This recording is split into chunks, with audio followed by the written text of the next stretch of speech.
অর্থ একটা সংকট, একটা সবচেয়ে বড় বিষয়। বিএনপির দুর্ভাগ্য, যখনই তারা দায়িত্ব নেয় তখনই কোনো ন্যাচারাল ডিজাস্টার সামনে চলে আসে।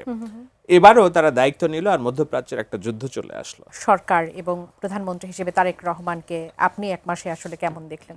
সদিচ্ছার সর্বোচ্চ ধাপটা আমরা দেখতে পাচ্ছি। আপনি দেখেন ২৮ দিনের সরকার, এই ২৮ দিনের সরকারে আমরা এরকম কোনো প্রধানমন্ত্রী পেয়েছিলাম কিনা যার সামনে যে আমরা দাঁড়াই এবং তাকে পিএম ভাইয়া বলে সম্বোধন করতে পারি কিনা, এবং তার সামনে দাঁড়ানোর আগ দিয়ে দাঁড়ানো তো দূরের কথা, ওই রাস্তার চৌহদ্দির মধ্যে থাকা নাই। বিশেষ করে রমজানের যে ভোগান্তি ঢাকা শহরের মানুষ যখন ঘরে ফেরার তাড়না থাকে, তখন দেখা যাচ্ছে যে আধা ঘন্টা ১ ঘন্টা ধরে রাস্তা বন্ধ করে রাখা। সেই জায়গাটা তিনি প্রথম এইটা করার চেষ্টা করেছেন।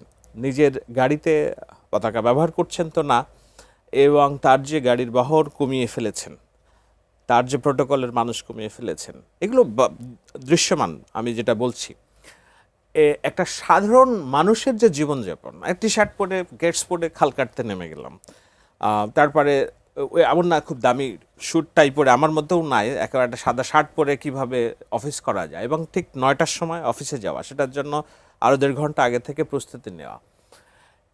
তার যে রাজনীতির যে প্রমিস, ওয়াদাগুলো, যেমন ফ্যামিলি কার্ডের যে বিষয়টা, আমরাও ভেবেছিলাম যে হয়তো মাস ৬ লাগবে এইটাকে এক্সিকিউট করতে, কিন্তু তিনি যে কথা দিয়েছেন, এবং এটা সত্য যে ফ্যামিলি কার্ড এবং তার রাজনৈতিক প্রতিশ্রুতি বাস্তবায়নের জন্য নির্বাচনের পূর্বে থেকে যেসব অপপ্রচার ছিল, যে রাগ তোর এইসব ঘোড়ার ডিম ফ্যামিলি কার্ড, হ্যাঁ, তো এই ধরনের জিনিসগুলো আবার দেখানোর জন্য তার এই ক্ষিপ্রগতির কাজ দেখানো ছাড়া উপায় ছিল না।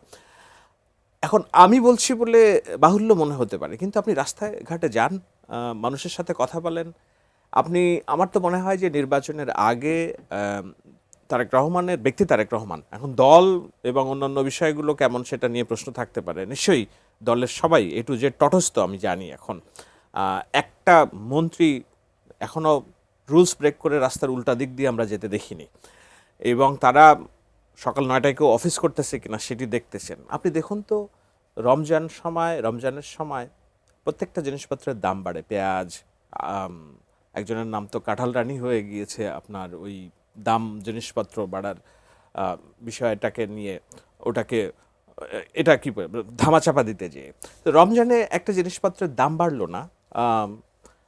পরিবহন ব্যবস্থা যেটা আছে, কিছু ভুল ত্রুটি আছে, কিন্তু চলছে। আইনশৃঙ্খলা বাহিনী, আমি বলবো যে হয়তো 80% একটা ৮০% আমরা পরিবর্তন দেখছি আইনশৃঙ্খলা বাহিনীর মধ্যে, এবং আইনশৃঙ্খলার মধ্যেও রাস্তায় সেইভাবে মব হচ্ছে না, দু একটা বিচ্ছিন্ন ঘটনা ঘটছে না তা না, কিন্তু এই যে সামগ্রিকভাবে যে রাষ্ট্রের বার্তা পরিবর্তন, সেই বার্তা পরিবর্তনটা দেওয়ার জন্য তিনি একেবারে বাসরাতেই বিড়াল মারার যে ঘটনা, সেটি তিনি করতে পেরেছেন বলেই আমার দৃঢ় বিশ্বাস। এখন বিষয় হচ্ছে যে এই সদিচ্ছাটা তিনি কতদিন টেনে নিতে পারবেন, যেখানে অর্থ একটা সংকট, একটা সবচেয়ে বড় বিষয়। বিএনপির দুর্ভাগ্য, যখনই তারা দায়িত্ব নেয় তখনই কোনো ন্যাচারাল ডিজাস্টার সামনে চলে আসে। এবারও তারা দায়িত্ব নিল আর মধ্যপ্রাচ্যের একটা যুদ্ধ চলে আসলো। এখন গত ২২ দিন যাবৎ রেমিটেন্স, যেখানে প্রতি মাসে ২ বিলিয়ন, ওভার ২ বিলিয়ন করে আসে, গত ২৮ দিনে কত বিলিয়ন রেমিটেন্স এসেছে? আমার মনে হয় লেস দ্যান হাফ, কারণ তাদের তো ওখানে কাজবাজ নেই।